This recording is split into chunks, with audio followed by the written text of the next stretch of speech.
Eh, di sini saya akan memaparkan dua materi, yaitu tujuan teks berita dan kaidah kebahasaan teks berita. Yang pertama, materi pertama, tujuan teks berita. Oke, teks berita memiliki struktur. Ada 4 struktur. Di antaranya ada judul, ada kepala berita, ada tubuh berita, dan ekor berita. Yang pertama adalah judul. Judul juga bisa disebut sebagai headline ya. Judul adalah hal yang pertama kali dilihat oleh para pembaca.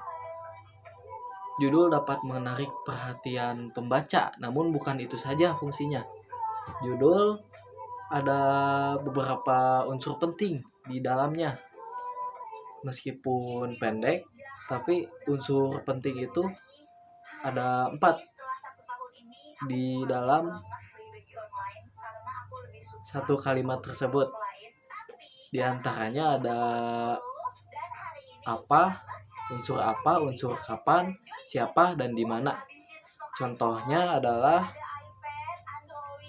tsunami setinggi 4 meter menerjang Rusia usai gempa 8,7 magnitudo. Nah, itu contohnya ya, udah ada unsur apa, kapan, siapa, dan di mananya. Dan yang kedua ada kepala berita. Kepala berita adalah bagian awal yang berisi informasi penting. Ada unsur apa, kapan, siapa, dan di mananya. Sama seperti judul tadi, tapi lebih panjang ya. Dan kepala berita juga disebut sebagai orientasi atau perkenalan pada berita. Yang ketiga ada tubuh berita. Tubuh berita berisi tentang penjelasan yang ada di kepala berita dan menjelaskan lebih lanjut lagi ya informasi yang terdapat pada kepala berita. Dalam tubuh berita juga terdapat jawaban untuk mengapa dan bagaimana, disertai dengan latar belakang, penyebab, dan pihak yang terkait, dan semacamnya. Dan yang keempat ada ekor berita. Ekor berita merupakan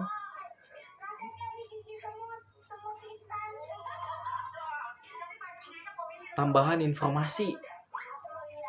Tapi ekor berita ini tidak terlalu penting karena informasi-informasi yang penting sudah tertera pada tubuh berita, kepala berita maupun judul berita. Jadi ekor berita ini mau ada ataupun tidak akan jadi masalah. Kita lanjut ke materi kedua. Materi kedua yaitu kaidah kebahasaan teks berita. Kaidah kebahasaan teks berita. Oke. Teks berita juga termasuk dalam karya jurnalistik ya. Dan ada panduan untuk membuat teks berita tersebut. Ada 7 kaidah kebahasaan. 7. Yang pertama ada bahasa baku. Teks berita ditulis dengan bahasa baku dan ejaan yang tepat.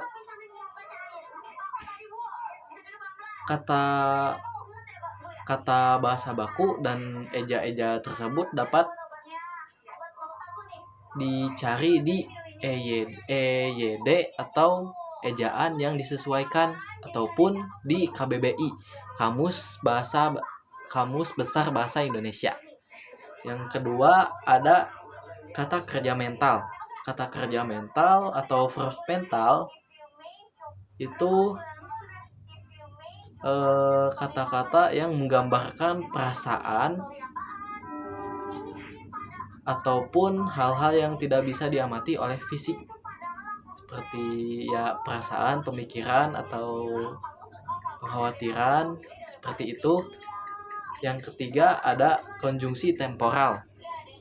Konjungsi temporal itu merupakan kata penghubung yang berkaitan dengan waktu seperti kemudian, sejak, akhirnya, awalnya, setelahnya, dan lain-lain. Yang keempat ada kalimat penerang. Kalimat penerang itu konjungsi penerang merupakan kata-kata